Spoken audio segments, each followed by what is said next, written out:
کبھی مایوس مت ہونا، اندھیرا کتنا گہرا ہو، کبھی مایوس مت ہونا، اندھیرا کتنا گہرا ہو۔ Subscribe to our YouTube channel 6TV India. تلا تم آتے رہتے ہیں، سفینے ڈوبتے بھی ہیں، سفر لیکن نہیں رکتا۔ یعنی ایک میلہ لگتا ہے، جیسے ہمارے کرناٹک میں، ہمارے بنگلور کے اطراف میں بھی میلہ لگتا ہے، آج فلانے گاؤں کا جترا ہے، آج فلانے گاؤں کا جترا ہے، اور وہاں ماشاءاللہ ہندو مسلمان سبھی لوگ جاتے ہیں، ہم لوگ بھائی چارہ بن کے رہتے ہیں، وہ لوگ ہمارے گھر، ہم ان کے گھر جاتے ہیں آتے ہیں، وہ ہمارے گھر میں مٹھائی کا ڈبہ پہنچاتا ہے، ہم ان کے گھر میں تحفہ تحائف دیتے ہیں۔ یہ زمانے سے چلا آ رہا ہے، یہ اب جو ہے کچھ لوگ زہر ڈال کر کے ہم دونوں کو بچھڑنے کی کوشش کر رہا ہے۔ بہرحال کچھ مدینے کی عورتیں اپنے سروں پہ دوپٹہ ڈال کے، جلباب جسے کہا جاتا ہے، ہم لوگ صرف لفظ سنتے ہیں، ہمیں پتہ نہیں ہے جلباب کیا ہوتا ہے، اس جلباب کو ڈال کر کے بازار گئی اور کوئی چیز پسند آئی ہوگی، بیٹھ کے وہ چیز خرید رہی تھی۔ بالکل سچا حدیث کا واقعہ آپ کو سنا رہا ہوں۔ ایک یہودی شرارت، دنیا میں سب سے شرارتی قوم یہودی ہے، یاد رکھیں، یہ جب تک اس دھرتی پر ہے تب تک پوری دنیا میں کہیں امن نہیں ہوگا۔ آج اگر یوکرین پہ بمباری ہو رہی ہے، اس کا بھی وجہ یہودی ہے۔ اگر مسلمانوں کی جانیں جاتی ہے، اس کا بھی جو ہے وجہ یہودی ہی بنتے ہیں۔ کیوں؟ اس لیے کہ یہ زمانے سے یہ اللہ کو بھی یہ لوگ جو ہے اس طریقے سے یہ نہیں کرتے۔ اللہ نے ان کے لیے اتنے انعامات کیے، اللہ نے ان کے لیے دسترخوان اتار دیا، اللہ نے ان کے لیے پتھروں سے پانی کا چشمہ جاری کر دیا، اللہ نے سمندر کو خشک کرا کر کے راستہ نکلوا دیا، مگر یہ اللہ کا احسان مند نہیں رہے۔ اللہ کا ہمیشہ باغی رہے، ہمیشہ اللہ اس کا باغی رہے۔ تو مدینے کی ایک عورت بیٹھ کے کچھ خرید رہی تھی۔ اب جلباب جو ہے، جلباب اس چادر کو کہتے ہیں جو اوپر سے ایسا ڈال دے تو پتہ نہ چلے کہ اندر میں بوڑھی ہے یا جوان، موٹی ہے یا دبلی ہے۔ آج تو ایسا برقع نہیں ہے ہمارے یہاں، آج تو برقع، بلکہ برقعے کے اندر کیا ہے، برقع کو دیکھ کے ہی نوجوان پاگل ہو جاتے ہیں، ایسے برقعے آج کل چل رہے ہیں۔ اللہ ہم سب کے برقعوں کی بھی حفاظت فرمائے۔ وہ عورت بیٹھ کے جب سامان خرید رہی تھی تو شریر یہودی نے پیچھے سے جا کے ایک میخ لے کر کے چادر کے یعنی جلباب کے کونے میں ٹھوک دیا۔ اب ظاہر سی بات ہے، بڑی چادر تھی تو ماں کو پتہ نہ چلا۔ اب جب یہ ضرورت سے سامان خرید کے فارغ ہوئی تو اٹھی، جب اٹھی تو چادر جب ادھر سے کیل میں گڑی ہوئی تھی، میخ میں اٹک گئی، تو اٹھی تو یہ چادر ایسے گر گئی۔ جب یہ چادر گر گئی تو اس کا چہرہ کھل گیا۔ جب چہرہ کھلا تو یہ مارے غصے اور مارے شرم کے ایسی شرمشار ہوئی، کہا ہائے اللہ، اس دن سے پہلے مجھے موت کیوں نہیں آئی کہ میرے چہرہ ان ناپاک لوگوں نے دیکھ لیا، اور فوراً ایک آواز لگائی، اے محمد کے کلمہ پڑھنے والے مسلمانوں، اگر تم کوئی زندہ ہو تو میرے اس جرم کا بدلہ اس یہودی سے لو۔ بس کیا تھا، پھر ہماری طرح اور آپ کی طرح سمجھوتا کرنے والے لوگ وہاں نہیں تھے۔ وہاں ایک مار دو ٹکڑا کا حساب۔ جب اس نے محمد کا واسطہ دے دیا، کلمہ کا واسطہ دے دیا، آگے کچھ نہیں سوچنا۔ ایک کمزور سے صحابی، حدیث میں آتا ہے بالکل معذور قسم کا صحابی، وہ وہیں بیٹھا ہوا تھا، اس کے کان میں جب یہ آواز پہنچی تو کوئی ایک ہتھیار اٹھایا اور سیدھا گیا اور جا کر کے یہودی کے سینے میں ایسا ڈال کر کے اس کو گرا دیا، اور وہ وہیں جہنم پہنچا دیا اسے۔ اب معاملہ آگ کی طرف پھیل گیا۔ بھائی یہ کیا ہوا؟ اب جو ہے مسلمان لوگ بھی اس کو لعن طعن کرنے لگے، यार एक छोटा सा मामले को तुमने इतना बड़ा बना दिया, अब अल्लाह के नबी यहाँ पर मौजूद नहीं है, अब अगर यहूदी मिलकर के सब मदीने में हमला कर दिया तो क्या होगा। अब इसको पछतावा होने लगा। अल्लाह के नबी सल्लल्लाहु ताला अलैहि वसल्लम जब बदर से फारिग हुए वापस आए तो अल्लाह तबारक व ताला ने कुरान नाजिल फरमाया और कहा कि ये सही काम किया है, इसलिए कि बेटियों का पर्दा जो नोचता है उसको फिर दुनिया में रहने का कोई हक नहीं है। इसलिए मेरे मुसलमान दोस्तों और बुजुर्गों, मैं आपसे एक आजिजाना गुजारिश करना चाहता हूं कि देखिए, हम सिर्फ उस पर्दे की लड़ाई लड़ रहे हैं जो पर्दा स्कूल और कॉलेज में नहीं दिया जा रहा है। यही है ना। हमारे घर के अंदर की पर्दे का क्या हुआ।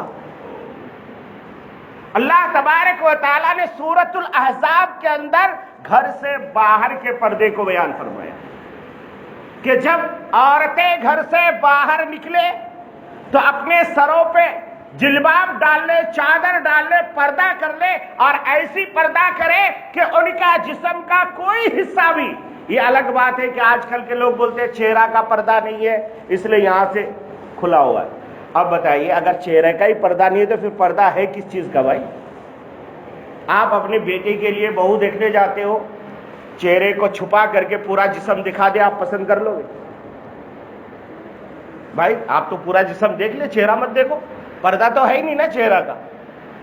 हाथ देखो, पांव देखो, पीठ देख लो, सब देखो, मगर बोले नहीं चेहरा नहीं देगा तो कैसा पर्दा, कैसा होता है? पहले चेहरा देखना है। पता ये चला कि असल जिनसी कनेक्शन और जिनसी ताल्लुकात और आबाश लड़के से और नापाक नजरों से और शैतान की जो है तीरों से अगर जो बचाने का जरिया है वो औरतों का चेहरा है। औरतों के चेहरे को छुपाया जाए, सिर्फ इतने हिस्से को कहा गया कि ये अगर ना छुपे तो चलता है।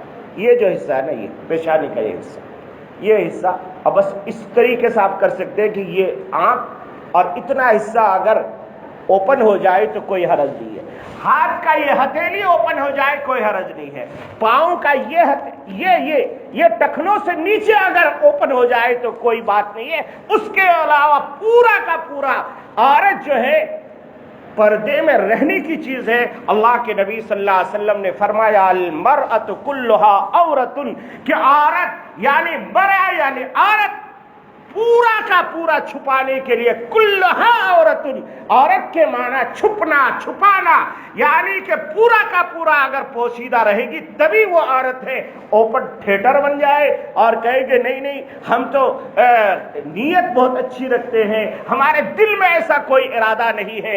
मुहम्मद रसूलुल्लाह सल्लल्लाहु ताला अलैहि वसल्लम के सहाबा से पाक आपका दिल नहीं। अल्लाह तबारक व ताला ने अपने पैगंबर सल्लल्लाहु अलैहि वसल्लम की बीवियों के बारे में सहाबी से कहा कि जब तुम जाओ और कोई चीज तुम अपने उम्महातुल मोमिनीन से मांगो तो मिन वराई हिजाब, हिजाब में रह करके, पर्दे में रह करके उनसे सवाल किया करो, उनसे पूछा करो, उनसे मांगा करो, ओपन नहीं। जबकि औरतों से यानी उम्महातुल मोमिनीन से किसी मुसलमान की शादी नहीं हो सकती, शादी नहीं हो सकती, वो माँ है। मगर उसके बावजूद बहरहाल वक्त होता चला है, शॉर्टकट में मैं आपको बतला दूं कि सूरतुल अहज़ाब के अंदर घर से बाहर के पर्दे का जिक्र है और अल्लाह तबारक व तआला ने तफसील के साथ मुफस्सल करके जिन चीजों को पर्दे के बारे में सूरतुन नूर में नाजिल फरमाया। सूरतुन नूर के अंदर अल्लाह तबारक व तआला ने घर के अंदर के पर्दे को जिक्र फरमाया। अब घर के अंदर बेटी है, उसको क्या पर्दे की जरूरत है? कहा कि नहीं, चाहे वो बेटी हो चाहे वो माँ हो, सिर्फ एक औरत है और एक मर्द है जिसका कोई पर्दा नहीं है, वो है बीवी और शोहर। उसके अलावा हर औरत के लिए पर्दा है। शोहर और बीवी को तो इजाजत है कि वो कितना पहने, क्या पहने, उसकी हमें तफसील करने की जरूरत नहीं, वो हमसे ज्यादा सारी दुनिया जानती है। मगर उसके अलावा बेटी है, बेटी के जिस्म को भी किसी बाप को देखने की इजाजत नहीं है। बहन की जिस्म को भी किसी बाप को देखने की इजाजत नहीं। यहां तक के तफसील के अंदर अल्लाह तबारक व तआला ने फरमाया वक़रना फी बुयूतिकुन्ना वला तबर्रजना तबर्रुजल जाहिलियतिल ऊला, फरमाया कि अपने सीने के उभार को भी जाहिर न किया जाए बल्कि उस सीने के उभार को छुपाने के लिए जलाबी बिहिन्ना, कि तुम अपने ऊपर एक ऐसी चादर डालो जिससे बेटी के सीने का उभार छुप जाए। भाई मर्द है ना, बाप भी तो एक मर्द ही है ना, भाई भी तो एक मर्द ही है ना। अगर उसने अपने बहन का, अपनी बेटी का जिस्म को इस अंदाज से देखा और उस थोड़ी देर के लिए उसके अंदर ख्वाहिशात नफ्सानी पैदा हो गई तो क्या होगा। इसीलिए अल्लाह तबारक व तआला ने वो सारे दरवाजे बंद कर दिए। मुझे एक छोटा सा वाकया याद आया।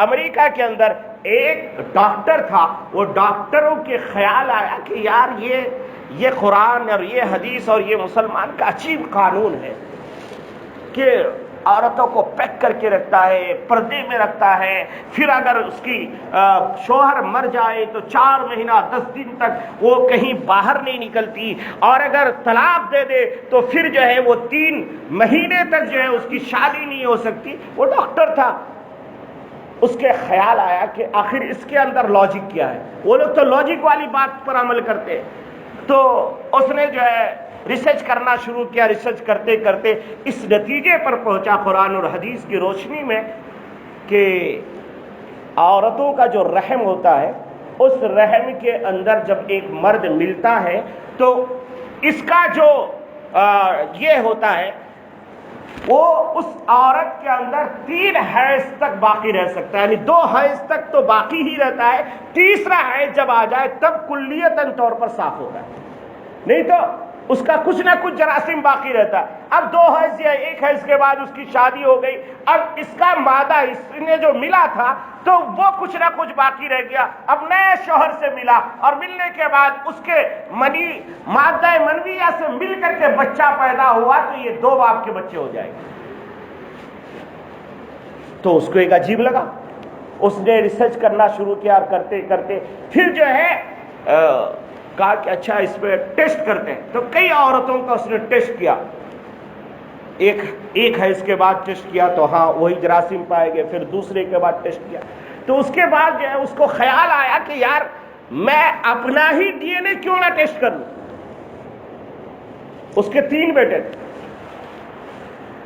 वो तीनों बेटे का डीएनए निकाला, अपना डीएनए निकाला और अपनी बीवी का निकाला। पता चला कि उसमें से 2 बच्चे का डीएनए इसका मिलता ही नहीं, यानी 2 बच्चे उसके हरामी हैं, सिर्फ 1 बच्चा उसका अपना डीएनए से पता चला। बाद में बीवी से बातचीत की तो बीवी ने भी इकरार कर लिया कि हाँ मेरे फला बॉयफ्रेंड था, उससे मैंने मिली थी और ये और ये और ये। उसके बाद उसको इतना दिल में तकलीफ हुई कि उसने कहा कि ना ये घर चाहिए, ना ये बीवी चाहिए, ना नौकरी चाहिए। उसने वो जो असली बेटा था उसका हाथ पकड़ा और सीधा जो है मिस्र का दौरा किया और वहां जाकर के कलमा मुहम्मदुर रसूलुल्लाह का गुलाम बना, ला इलाहा इल्लल्लाह मुहम्मदुर रसूलुल्लाह पढ़ करके मुसलमान हुआ और कहा कि इस्लाम से बेहतर कोई मजहब नहीं हो सकता, इस्लाम से बेहतर जिंदगी गुजारने का तरीका भी किसी मजहब के पास नहीं हो सकता। आज अगर मेरी मायर बहनें पर्दे में रहेगी, अगर आज मेरी मायर बहनें अगर घर के अंदर भी पर्दा करेगी तो उसको कोई आरएसएस वाला रोक नहीं सकता है क्या? हमारे घर में कोई आएगा आरएसएस वाला कहेगा तुम अपनी बेटी को घर में ऐसा लिबास मत पहनाओ? नहीं भाई, आप अपने घर से बच्चों की इब्तिदा करो। जब आपकी बच्ची 7 साल की 10 साल की हो जाए तभी से स्कार्फ डालने की आदत डाल दो। उसके बाद बोलो कि बेटी जब भी तुम बाहर जाओ तो पूरा कवर करके जाओ। देखिए कि वो बच्ची जवान होने के बाद वो हजरत आयशा, हजरत उम्मे हबीबा, हजरत सुमैया जैसी बच्ची बन करके जिंदगी गुजारेगी, चाहे वो पढ़ाई जैसी भी हो। और पढ़ाई में भी नंबर 1 ये वही बच्ची आती है। आपको शायद पता नहीं है 2017 और 18 में अमेरिका में जो है एजुकेशन डिपार्टमेंट ने एक सेंसस किया था कि अमेरिका के अंदर सबसे ज्यादा पढ़ने वाले बच्चे और बच्चियां कौन है, तो उसमें से पता चला कि सबसे ज्यादा अच्छे नंबर हासिल करने वाले मुसलमान हैं। रिपोर्ट पढ़िए अमेरिका का। 2017 کا رپورٹ. کیا سب سے زیادہ اچھے نمبرات لینے والے مسلمان لڑکے اور لڑکیاں ہیں. پھر اس میں اینالائز کیا, پھر اس میں جو غور و فکر کیا تو پتہ یہ چلا کہ وہ مسلمان جو پریکٹیشن مسلمان ہے, نام کا مسلمان نہیں, ہماری طرح نہیں, جمعہ کی بریانی کھانے کے لیے مسلمان, جمعہ میں سرما لگا کر کے مسجد میں آنے والے مسلمان, ایسے مسلمان کو اللہ کی ضرورت ہی نہیں ہے. اللہ کو ایسے مسلمان کی ضرورت نہیں ہے. اللہ وہ مسلمان دیکھنا چاہتا ہے جو مسلمان 100% اسلام پر عمل کرنے والے ہو. پتہ یہ چلا کہ وہ جو امریکہ میں پریکٹیشن مسلمان, بالکل پکے اور سچے مسلمان ہیں, وہ بچے اور بچیاں اعلیٰ نمبرات حاصل کرنے والی ہیں. جب ان کے گھروں کا جائزہ لیا گیا پتہ یہ چلا کہ ان کے بچوں کے یہاں دینی مزاج ہے. وہ ٹی وی دیکھ کر کے اپنا ٹائم پاس نہیں کرتی, کتابوں میں لگی رہتی ہے. موبائلوں میں, فیس بک میں اپنا ٹائم پاس نہیں کرتی, کتابوں میں لگی رہتی ہے. ٹائم ٹیبل ان کے یہاں بندھا ہوا ہے. آج ہمارے یہاں ٹائم ٹیبل ہے نہیں ہے. آج ہمارے نوجوان کو دیکھیے, چاندنی چوک میں رات کے 3 بجے جائیں گے, ماشاءاللہ الحمدللہ باڈی نکال کے, کچھ نوجوان ادھر چائے کی دکان میں, کچھ نوجوان ادھر چائے کی دکان میں, اس کی بیوی گھر میں انتظار کر رہی ہے, یہ جو ہے وہاں اپنے دوستوں کے ساتھ ٹائم پاس کر رہا ہے. ارے جس کا نبی نے زندگی میں عشاء کے بعد کسی سے بات نہ کی ہو, جس کا نبی کا یہ حال تھا, عشاء کی نماز پڑھتے تھے سیدھا بستر پہ جاتے تھے, آج اس کے غلاموں کا یہ حال ہے, رات کے 3 بجے تک فیس بک میں رہتا ہے. پھر ہم رونا کسی اور کا روتے ہیں. بھائیو, اپنے گھر کے اندر پردے کو داخل کرو, اسلام کو اپنے گھر کے اندر داخل کرو. انشاءاللہ ہمیں ہر اسکول اور کالج میں بلا پردے کا نہیں, پردے کے ساتھ انٹری ملے گی, مگر شرط یہ ہے کہ ہم 100% پردے والے بن جائیں. ہم نے ابھی ایک اپنے چھوٹا سا ایریا میں سنسس کرایا کہ مسلمان بچے اور بچیاں جو جاتے ہیں اسکول اور کالج میں, اور جن اسکولوں میں ابھی تک کوئی رکاوٹ نہیں ہے, وہاں جو مسلمان بچیاں پڑھنے جاتی ہے, آپ کو حیرت ہوگی سن کر کے. ابھی ہم مشورے میں بیٹھے تھے تو مشورے میں بات آئی تو کہا کہ نہیں حضرت, زیادہ تر لوگ پردے میں رہتے ہیں. ہم نے کہا یہ آپ کی غلط فہمی ہے, زیادہ تر لوگ ننگے رہتے ہیں. نہیں حضرت, آپ دیکھتے نہیں, شیواجی نگر میں دیکھو کتنے برقعے, وہاں دیکھو کتنے برقعے. میں نے کہا یہ غلط فہمی میں. جس طریقے سے ہماری اکثریت بے نمازی ہے, اسی طریقے سے ہماری عورتیں اکثریت بے پردہ ہے. پھر ہم نے ایک علاقے کا نام نہیں لوں گا, نہیں تو آپ کو غصہ آئے گا کہ بدنامی ہو رہی ہے. علاقے کا ہم نے سروے کرایا کچھ نوجوانوں کو لگا کر کے, وہ کئی کالجوں کا دورہ کر کے سینسس کیا تو پتہ یہ چلا کہ صرف 5% بچیاں پردے میں ہیں. کتنے پرسنٹ؟ 5% بچیاں ہماری پردے میں ہے, جہاں پر کوئی رکاوٹ نہیں. کوئی کالج والا نہیں کہہ رہا کہ تم اسکارف پہن کے مت آؤ, برقع پہن کے مت آؤ, وہ اجازت ہے. وہ کرسچنٹی کا اسکول ہے یا پھر کسی اور قوم کا ہے, ان کے یہاں کوئی مسئلہ نہیں ہے, پرائیویٹ کالج ہے وہ, مگر وہاں صرف 5% بچیاں ہی جو ہے اسکارف میں اور برقعے میں جاتی ہے. وہ بھی اندر جا کے کیا کرتے ہیں واللہ عالم. گیٹ تک کا یہ سنسس ہے کہ 5% بچیاں ہماری ہیں. اس لیے میرے عزیز و دوستو, آپ اپنے بچیوں کو ضرور پڑھائیے, مگر پردے کا ماحول بنائیے. اللہ تبارک و تعالی ہمیں عمل کی توفیق عطا فرمائے. جاتے جاتے میں آپ سے گزارش کرتا ہوں, کیونکہ وقت نہیں مل پاتا ہے کہ تفصیل سے بتاؤں. میں آج یہ سوچ کے آیا تھا, قرآن بھی ساتھ میں لے کے آیا تھا, قرآن کے ہر آیت پڑھ کر کے کن کن مردوں سے پردہ کتنا کرنا ہے اللہ نے ڈیفینیشن کے ساتھ, تفصیل کے ساتھ سورۃ النور میں بیان فرما دیا. مگر وقت ہو گیا, اس لیے اب میں قرآن کی آیتیں پڑھ کے نہیں سنا سکتا. آپ کو بتا دے رہا ہوں, سورۃ النور کا جا کے گھر میں مطالعہ کیجئے. جو لینگویج آتا ہے اسی لینگویج میں قرآن بنائیے, اور دیکھیے کہ باپ کے لیے کتنا پردہ, بیٹی کے لیے کتنا پردہ, چچا کے لیے کتنا پردہ, اور چاچا کے بیٹوں کے لیے پردہ ہے یا نہیں ہے, دیور کے لیے پردہ ہے یا نہیں ہے, گھر کے باہر کے لوگوں کے لیے پردہ ہے یا نہیں. قرآن کے اندر یہ تفصیل کے ساتھ سورۃ النور میں محفوظ ہے. اللہ کرے کہ ہمیں اللہ صحیح سمجھ کے ساتھ قرآن پڑھنے کی توفیق عطا فرمائے. آمین. وآخر دعوانا الحمدللہ.